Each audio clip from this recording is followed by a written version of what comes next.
Vocês vejam que interessante, né? Então, nós estávamos aqui, o aspecto mediunidade, né?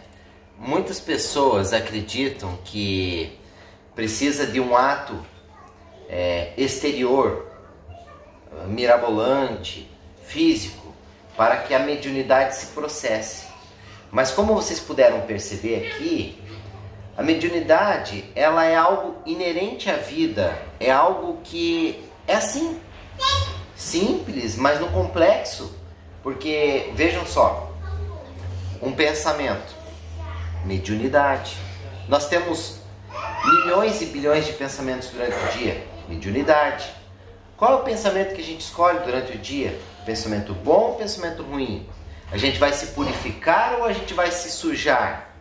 A gente vai se iluminar ou a gente vai ficar permanecendo em trevas? Qual é a escolha nossa?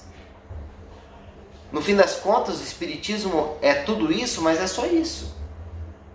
São as escolhas. E as escolhas, elas advêm justamente da orientação que a gente acaba por receber, que nada mais é do que educação. A orientação que nos achega, seja pelos nossos pais, pelos nossos familiares, pelos entes queridos, ela acaba chegando na gente. A exemplificação de vida, a cultura dos que estão ao nosso derredor, dos professores que são tão valorosos no nosso dia a dia. Então, quando a gente fala em Eurípides Barçanufo, nós até então conhecíamos da sua obra, na sua obra espírita, porque ele é um dos precursores do espiritismo no Brasil.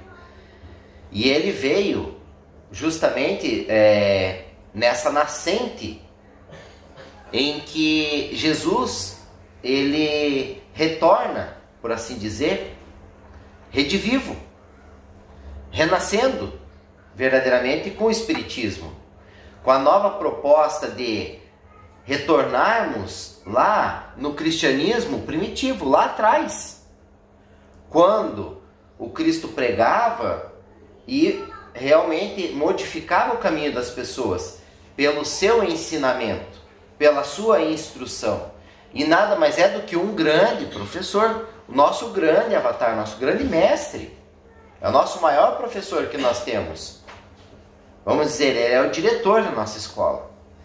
E temos outros grandes mestres, como Bezerra de Menezes, na sua, então, nova romagem, nova romaria aí que ele pegou como encargo, essa missão de retornar a matéria, a terra, o corpo material, nessa reencarnação que está se procedendo. Ele deixou um grandioso irmão do seu quilate também, para poder sustentar toda essa tarefa espiritual, o Eurípides Barçanufo, e que veio estar conosco, se apresentou às tarefas dizendo assim: estou convosco, não estão abandonados. Bezerra vai, mas estamos todos juntos. É que a gente não tem ainda a capacidade de compreender, mas Eurípides Barçanufo está por aí conosco. Ele é o nosso grandioso mentor que está às tarefas. Ele está como responsável do grande hospital Bezerra de Menezes. E vejam como que as coisas não são por acaso. Se achega um discípulo do Eurípides, se afiniza com a casa, vai buscar novas metodologias de atingir os corações das pessoas, encontra como aplicar o Espiritismo na vida das pessoas, de uma maneira onde que a barreira da religiosidade não atravanque a evolução das pessoas, não atravanque este conhecimento. Olha que interessante. Como a gente pode falar realmente, levar uma conversação, uma palestra, uma educação apartidária, mas que você insere o conhecimento que você tem. É o que nós todos temos que fazer na nossa vida. A gente vem na casa espírita, a gente se muniza se fortalece, se subsidia de conhecimento, e aí vai levar isso porta fora. Vai levar este conhecimento, essa vivência do Espiritismo lá na sala de aula, lá na casa, lá com os parentes, no ambiente de trabalho, que é o nosso propósito, da gente transcender aquela limitação física que a nossa cabeça ainda pequena tem para ao infinito, a todos os cantos. Quando a gente fala de trabalho, porque nós tivemos dia 1º, agora de maio, celebração do Dia do Trabalho, e é uma bênção, né? Um feriadinho, né? Quem não gosta, todos nós gostamos de uma folguinha. Mas é uma lei de Deus, a lei do trabalho. Chico falou: quem sou eu senão uma formiguinha? E ele ainda completa: das menores, que anda pela terra cumprindo a sua obrigação. Aí eu transmito essa mensagem a vocês, perguntando a vocês: vocês estão cumprindo a sua obrigação? Nós estamos cumprindo a nossa obrigação como formiguinhas? Porque somos tarefeiros também, ou não somos tarefeiros? Então temos aqui a história do Chico, quando ele foi convidado a trabalhar. Porque assim, as pessoas têm equívocos, pensamentos errôneos com relação à mediunidade, com relação ao trabalho com Jesus. Você trabalhar com Jesus, ser um ceareiro de Jesus, ser um tarefeiro, um caravaneiro de Maria Santíssima, de Bezerra de Menezes, não é uma obrigação, não é um peso, mas é uma grande dádiva. É a maior alegria você pertencer a uma seara, a um trabalho que lhe edifica, que lhe constrói a vida. Então, nosso conceito de trabalho de preguiçoso, nosso conceito de trabalho de, vamos dizer assim, desconstruído, tem que ser reconstruído para que a gente realmente compreenda que a palavra trabalho é algo valoroso, ético, dignificante. Quando você faz de maneira correta, ética, moral, cristã. Então a pergunta que foi feita ao Chico, se realmente ele estava disposto a trabalhar na mediunidade com Jesus, e aí eu lhes estendo também essa mesma pergunta: vocês estão com vontade de trabalhar? E não só de trabalhar, mas trabalhar na mediunidade com Jesus? Por quê? Porque a vida é com mediunidade, não existe vida sem mediunidade. Esse é um grande equívoco que as pessoas têm. Viver é viver. E viver faz parte do todo. E o seu todo, o meu todo, o nosso todo está com mediunidade. É com mediunidade. Porque a mediunidade é um intermédio de comunicações, de comunicabilidade entre os seres. Vocês ouviram aqui o exemplo de uma comunicabilidade entre um desencarnado, dois desencarnados, para os encarnados, a família do Everton. Mas, e a comunicabilidade entre os encarnados, entre nós que estamos realizando assim? E toda a instrução espiritual que vem e trespassa através de nós e chega até vocês. Comunicabilidade, mediunidade. A gente sempre gosta de trabalhar para simplificar isso, porque as pessoas acreditam que a mediunidade é algo tão extraordinário, tão extrafísico, tão extra, que não quero, dá medo. É um trabalho, um destrabalho que as trevas realizam. Porque os espíritos que não têm luz, eles têm medo da luz. Então, a ordem que chega para eles é o seguinte: ponha medo nas pessoas. Bote medo. Bote medo em tudo. Porque se ela achar e se ela entender verdadeiramente que as coisas são ao natural, pronto, nós não pegamos mais, não controlamos mais, porque o medo é inerente ao desconhecido. Mas quando a gente vai se acostumando pelo conhecimento, que a gente vai tendo o conhecimento, vai adquirindo essa informação, aquilo não dá mais medo. Aí você não tem mais medo.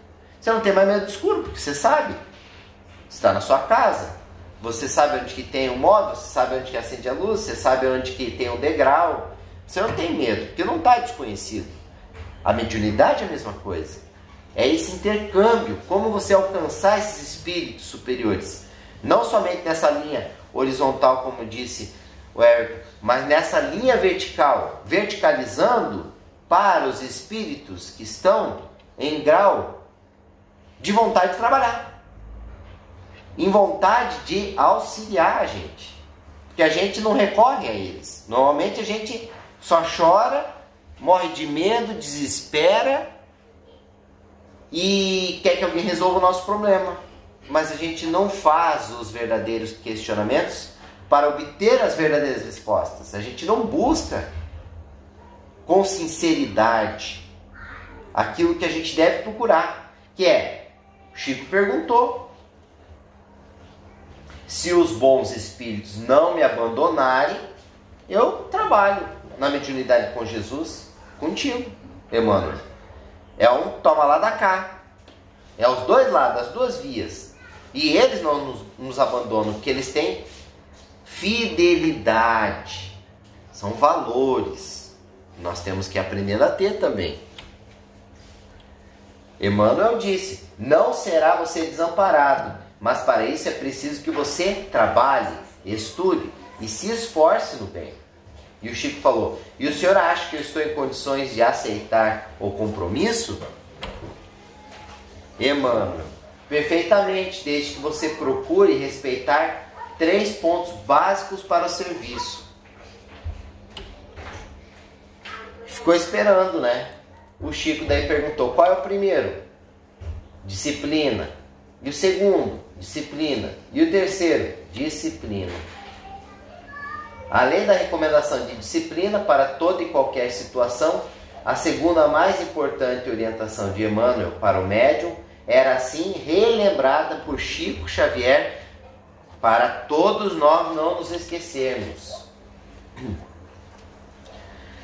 Ele me preveniu que pretendia trabalhar ao meu lado por longo tempo, mas que eu deveria, acima de tudo, procurar os ensinamentos de Jesus e as lições de Allan Kardec. E disse mais, que se um dia ele, Emmanuel, algo me aconselhasse que não estivesse de acordo com as palavras de Jesus e de Kardec, que eu devia permanecer com Jesus e Kardec, procurando esquecê-lo.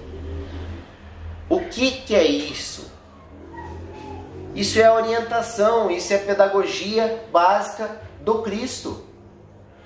Siga os meus passos que chegará a Deus. Eu sou o caminho, a verdade e a vida. É o mesmo ensinamento que nós vos repetimos, replicamos a você, porque não é meu, é do Cristo. Se algum dia eu subir aqui, ou qualquer um subir aqui, e disser algo contrário às lições do Cristo, fiquem com o Cristo, refutem essas inverdades. Isso é o Espiritismo, é a doutrina espírita.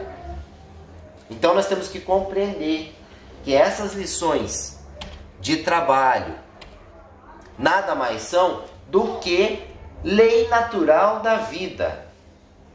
O trabalho existe porque tem um propósito da criação. E que é uma lei não somente dos homens, mas é uma lei de Deus. Como disse o Everton, se tivesse me avisado que estudar era algo mais importante do que somente ir para a aula e frequentar e tirar nota e passar de ano, talvez tivéssemos mais empenho. Todos nós, porque todos fomos ensinados assim. Ninguém chegava para a gente e falava assim, a sua vida depende do que você aprende na sala de aula. Aplique-se, dedique-se, seja o melhor, faça o seu melhor. Isso é divino. Olha lá, a lei natural é a lei de Deus, é a única e verdadeira para a felicidade do espírito. Se a gente não está inserido na lei do trabalho, nós vamos encontrar felicidade? Não vamos. Porque é uma das formas de aplicação para alcançar a felicidade. Porque quando você está trabalhando dignamente, você está com a sua consciência em paz, você está cumprindo a lei de Deus. Todos podem conhecê-la, mas nem todos verdadeiramente a compreendem. Dentre as leis morais que estão explicitadas no livro dos Espíritos, como foi citado ali pelo nosso irmão, está a lei do trabalho. Olhem quantas leis que nós temos que debruçar e compreender, estudar, desenvolver e aplicar na nossa vida.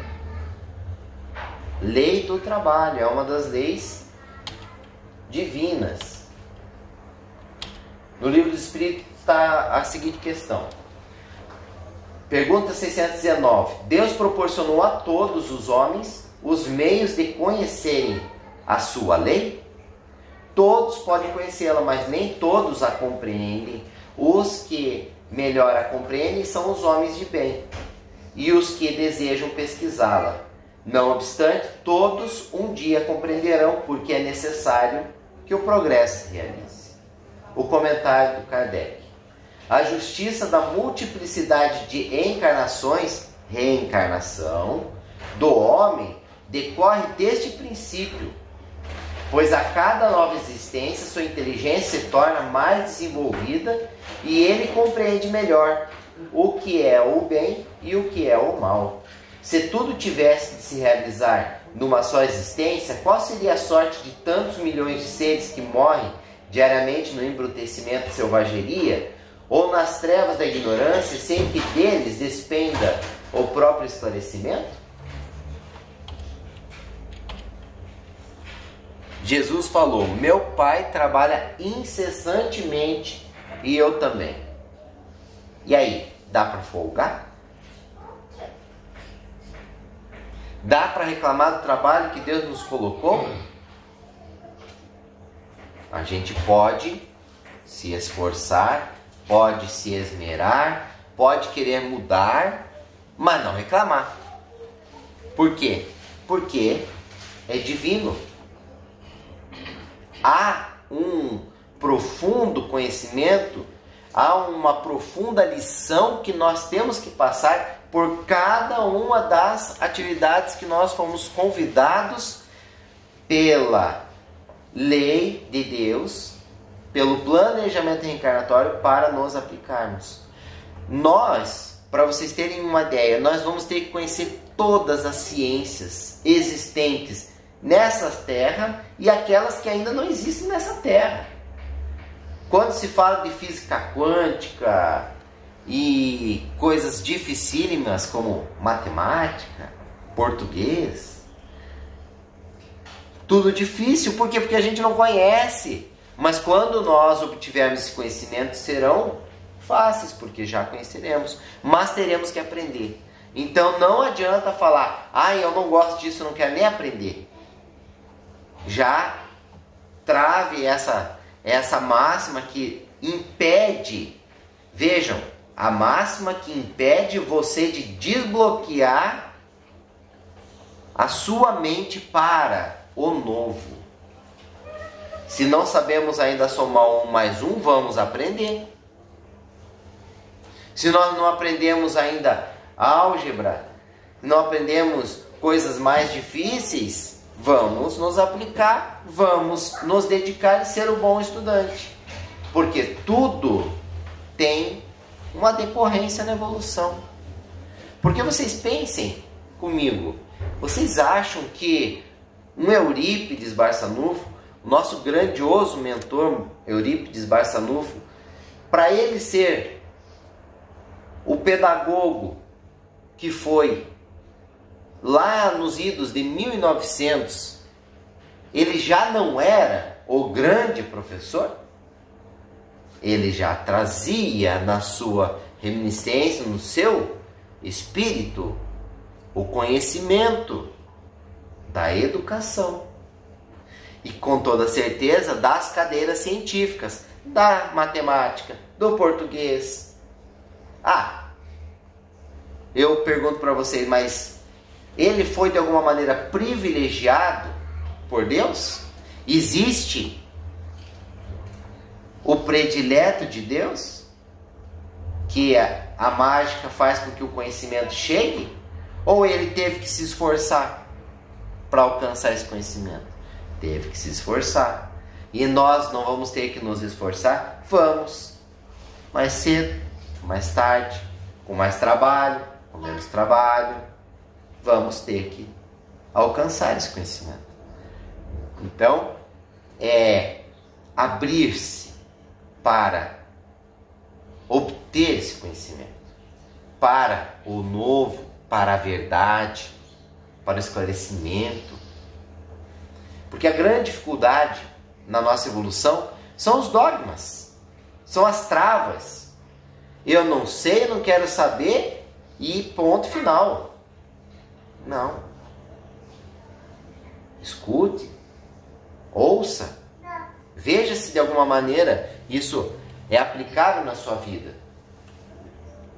O trabalho é toda ocupação útil e faz parte do rol das leis morais estabelecidas pelo Criador para reger a vida de suas criaturas. Como se diz, se Deus parar de soprar o oxigênio, a gente para de respirar, acabou a vida. Claro que isso não acontece, mas a gente vai compreendendo que o trabalho não é aquilo que a gente tem que se livrar. E aí já pega um gancho, né? Quando no dia do trabalho, ao invés da gente trabalhar e glorificar o dia do trabalho, a gente folga o dia do trabalho. Olha os valores que a nossa sociedade ainda não tem, né? Temos que evoluir. É por meio dele que o homem forja o próprio progresso. Desenvolve as possibilidades do meio ambiente em que se situa e amplia os recursos de preservação da vida. Meu Deus do céu, como seria bom se eu tivesse o dom de uma matemática, de ser um grande físico ou de ser um exímio da língua portuguesa. Já saberia tudo, não precisaria nem estudar, nem me aplicar. Que maravilha! Mas se eu não tenho esse dom é porque eu ainda não me dediquei. E se eu me dediquei, eu vou me dedicar ainda mais, porque daí a gente vai avançando nas etapas do conhecimento. Porque uma criança que ela vem já com toda aquela capacidade de conhecimento, já conhece disso, daquilo, daquilo, uma superdotada, ela vai fazer o quê? Ela em pouco tempo, 12, 13, 14 anos, já está entrando na faculdade, já está numa escola super avançada e está se dedicando mais e mais e mais, e não para de estudar e trabalhar. Por quê? Lei de Deus. A criança começa a tocar um instrumento musical, 2, 3 anos, que já vem com o dom, sabendo daquilo, cantando, realizando artes, enfim.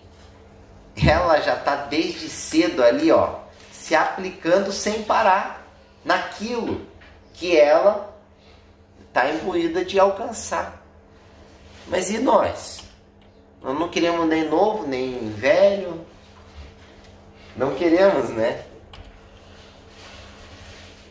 Aí a pergunta, 674. A necessidade de trabalho é uma lei da natureza? O trabalho é uma lei da natureza, por isso mesmo, uma necessidade. Por isso que a gente tem que trabalhar, e o boleto é vencedor na nossa vida, ele nunca deixa de vencer, né? A civilização obriga o homem a trabalhar mais porque aumenta as suas necessidades e os seus prazeres, e ansiamos por ter uma vida melhor. E aí justamente é o impulso da roda do progresso que não para. Por isso que trabalhar e estudar sempre. Só devemos entender por trabalho as ocupações materiais? Não. O espírito também trabalha com o corpo. Toda ocupação útil é trabalho. Então, hoje nós já estamos numa nova perspectiva que nós trabalhamos os trabalhos menos físicos e mais mentais, quando desgastamos menos o corpo físico para impulsionar o progresso, o conhecimento, o desenvolvimento intelectual. Os trabalhos braçais já deixam lugar para os trabalhos intelectuais. E as pessoas que querem continuar no trabalho braçal são carinhosamente conduzidas para mudar. Não há mais espaço para aquela dificuldade toda física, aquele esforço, aquele empenho, aquele desgaste todo físico para a subsistência, né? Hoje não. Hoje a gente tem um impulso do progresso, da tecnologia, que nos faz ter o quê? Tempo, condições e acesso para evoluirmos. Por isso que a gente fala, nesta oportunidade atual, que é a nossa última, é a melhor que nós temos que aproveitar. Porque se a gente malbaratar, se a gente não aproveitar, vamos ser cobrados caros por nós mesmos, pela nossa própria consciência. Por quê? Porque hoje nós temos tudo. Temos livros, hoje nós temos internet, hoje nós temos audiobook, hoje nós temos tudo. Temos tudo. Ah, não quero ler, então ouça. Não quero ouvir, então veja. Não quer ver, ah, não quer nada. Então a preguiça vai lhe custar caro. O convite dos professores é ao trabalho, é ao estudo. Quem não cultiva o hábito do trabalho contrai o vício da preguiça. E esse aspecto nós, dias atrás, tivemos grandes lições sobre o vício da preguiça. Vai ter com a formiga, ó preguiçoso, olha para os seus caminhos e sê sábio. É o verso.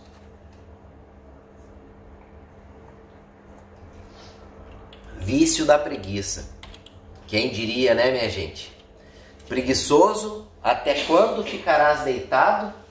Quando te levantarás do teu sono?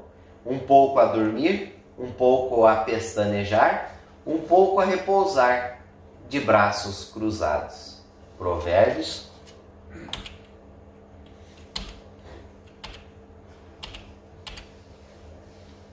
Ante o vício da preguiça, reage com vigor e determinação às tentativas de alojamento da preguiça nos tecidos sutis do teu equipamento psíquico.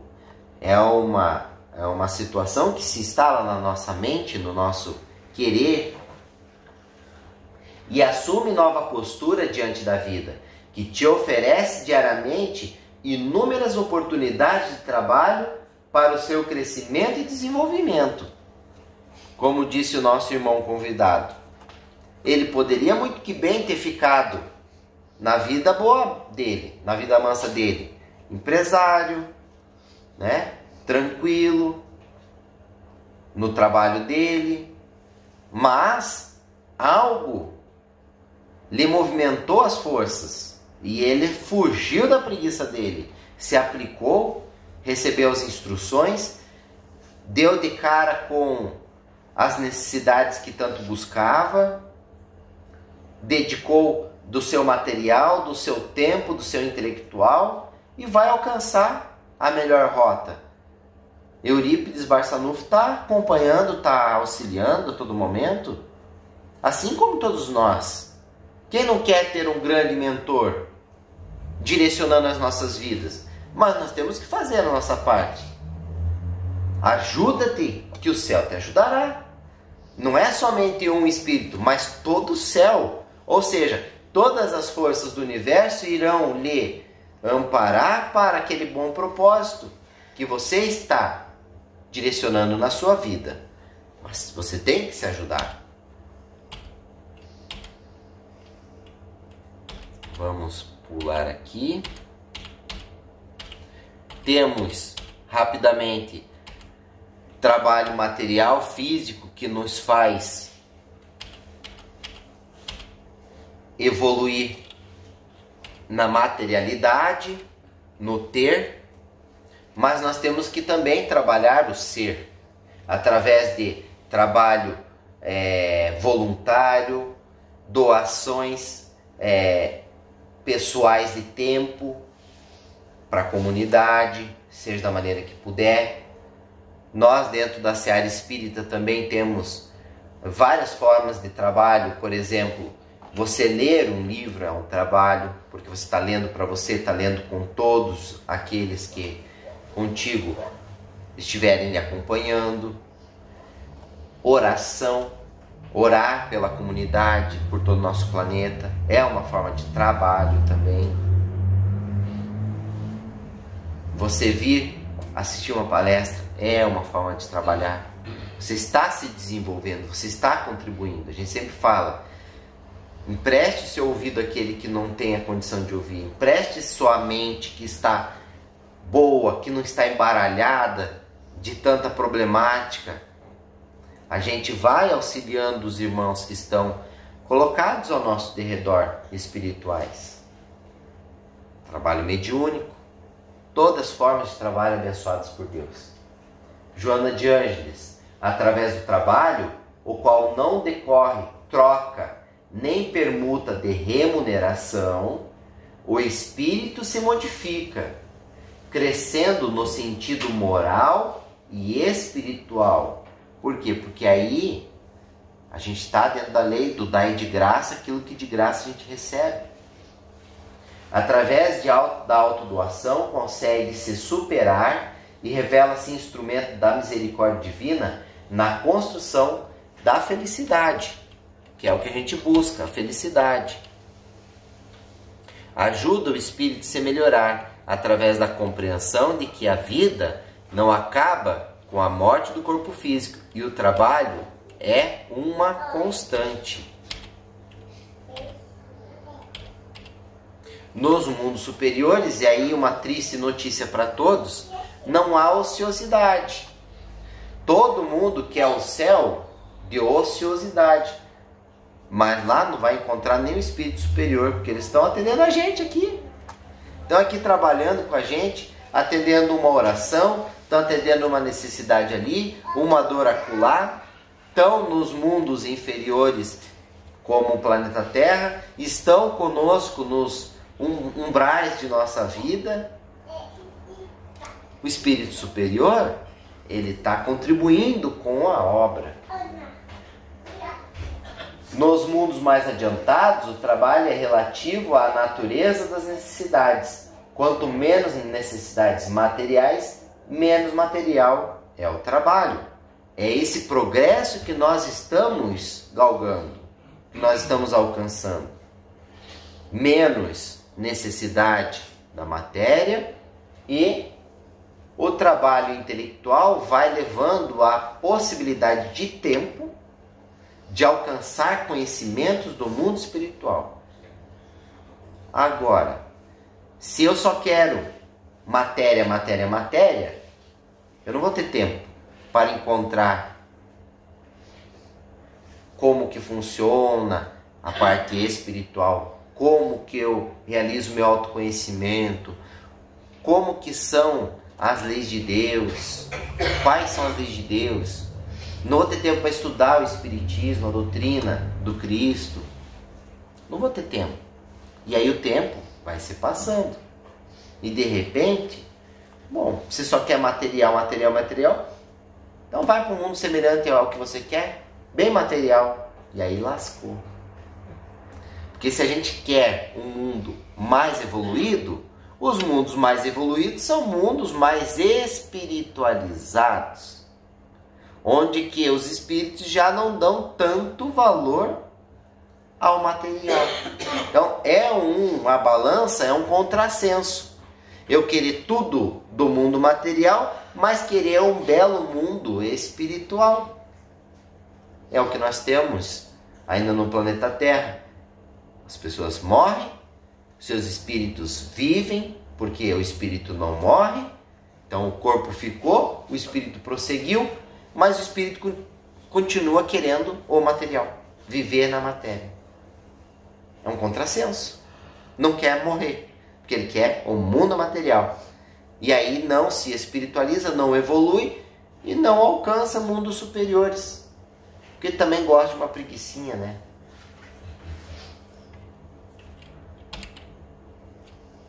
Então, para a gente ir encerrando, só um comentário básico. Eu lembrei do meu pai, ele sempre comentava assim, que para você saber quando um espírito já está bem, inclusive teve na mensagem, a gente ouvindo que um familiar, um ente querido, um espírito, ele está trabalhando, aí ele está bem. Enquanto ele não está trabalhando, é porque ele não está legal. Então vocês vejam, o que representa o trabalho. Já estou trabalhando. Muito bem. Já compreende, já pode contribuir com a obra. Notícia da veneranda, na época que saiu o livro Nosso Lar. Ministra veneranda possui o maior número de bônus horas lá, que era a ministra representante, então, da colônia Nosso Lar. 1 milhão de horas de trabalho útil em 200 anos de atividade ininterrupta lá naquela colônia. Imagina Bezerra, Eurípides, a veneranda, são espíritos que eles não perdem um minuto, um pensamento sequer com algo frívolo. Um dia nós alcançaremos isso.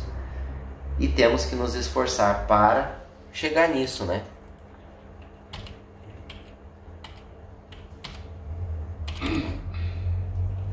Pegar só a citação aqui de Bezerra.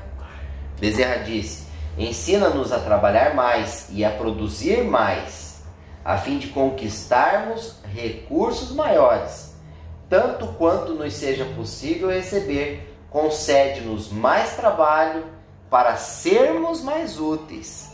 Então agora a preguiça ficou no chinelo mesmo. É trabalho, trabalho, trabalho. Se nós queremos nos melhorar, se nós queremos nos curar, nós precisamos ter a moeda de troca, que é o trabalho.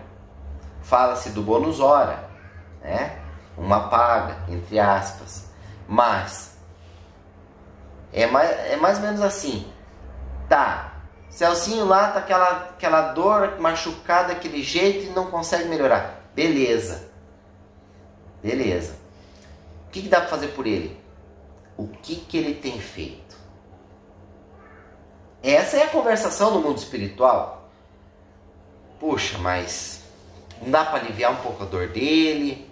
Olha, ele não tem feito nada, não. Não tem se aplicado, não tem estudado, não tem trabalhado, não quer nem saber dessas coisas de espiritismo, não quer saber de Jesus, não, só quer saber de festar e farrear. Ah, não podemos fazer nada. Ele vai ter que cultivar ainda essa dor para, quem sabe, ele adentre no caminho. Ah, não, Celcinho, ó lá, ó, toda terça-feira tá lá junto com o pessoal lá, numa pauleira lá. Estão lá se esforçando, se dedicando. Não tá fácil, mas estão lá na luta. Ah, então vamos ver o que dá para fazer. Vamos aliviar a dorzinha. É assim, gente. Quanto nós temos feito por nós mesmos? Sei que já estamos no nosso finalzinho. E temos Dr. Inácio. Todo candidato a médio deveria começar empunhando uma bela vassoura no terreiro, depois gradativamente ir subindo na escala hierárquica. 2 pontos: sopeiro, rezadeiro, esmoleiro, pedreiro, carpinteiro, costureiro, enfermeiro e, por fim, sobrando ânimo, aí o medianeiro, que é o médium. Por quê? Porque as pessoas acham que a mediunidade é esse extraordinário, mas não. A mediunidade, ela está nesses atos simples da vida. É de um varrer, é de um atender, de um fazer uma comida. São das coisas simples. Porque é ali que você está colocando sua boa energia, ou não, né? Tá, vai lá, para encerrar, já passei do horário, para encerrar. A poesia do trabalho que a gente... Poesia não, a mensagem de trabalho que a gente recebeu. Vou ler rápido para acelerar um pouco. Foi recebida aqui na casa no dia 1 de março de 2023. A paz de Cristo, meus irmãos. Venho nesta noite compartilhar convosco que aquele que se dispõe a alistar-se na seara de Jesus terá que se elevar, levantando-se do banco da praça da sua vida de egoísmo, deixar a sombra da vaidade e do orgulho. Não há ocupação útil na seara do Cristo em meio da preguiça. A preguiça é a falta de vontade de trabalhar. Quem não quer trabalhar acaba não conseguindo se manter no posto de trabalho. É por esse motivo que o pai de família, Senhor da vida, alicia, convida constantemente a todos os que não estão ocupados, sem afazeres, sem trabalho, ociosos, desocupados, para servirem em sua vinha. E a vinha do Senhor é muito grande e tem incontáveis postos de trabalho, necessitando de todos quantos quiserem e puderem segui-lo, largando suas fúteis ocupações para prosseguir o bom caminho. Em nossa caminhada evolutiva, enfrentamos muitos desafios de aprendizagem do ser, e um grande desenvolvimento é compreender a lei do trabalho. A lei do trabalho impulsiona o Filho de Deus, quer queira ou não, através do instinto de sobrevivência da matéria. Quão difícil é transcender a vontade do trabalho, da dignificação do espírito, contraposto ao que trabalha tão somente pela obrigação da manutenção do corpo e dos prazeres do desfrute da matéria. Enxada parada, enferruja.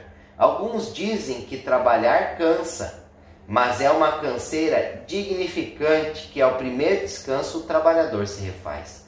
Por sua vez, o descanso em demasia cansa tanto ou mais a ponto de gerar dores, pois que o preguiçoso vai se enferrujando de tal maneira que culmina nas doenças. E olha aí, que culmina nas doenças. Aquele que decide sair do seu banco, de sua sombra, abandonar sua praça e ser um servidor, vai se desenferrujando, vai se lubrificando de amor e paz consciencial, pois que compreende o funcionamento do nosso orbe e de toda a criação. Quão infantes já fomos a ponto de pensarmos que aquele que é servido é o abençoado, o eleito por Deus para nada fazer. Coitado deste irmão, que muito terá que trilhar. O Pai trabalha incessantemente, e eu também, disse o Cristo, e eu vos replico, parafraseando-vos. O Pai e o Cristo trabalham incessantemente. E vocês? Vamos trabalhar? Vamos aceitar o convite do Cristo para trabalhar e servir a vinha do Senhor? Vamos? A lei de Deus abunda, multiplicando o servidor que vivencia o trabalho do amor e por amor. Vamos amar a tarefa que fomos convocados para desempenharmos? Vamos nos dedicar com todo o esmero? Assim é a forma de compreender essa grandiosa lei de Deus, a lei do trabalho.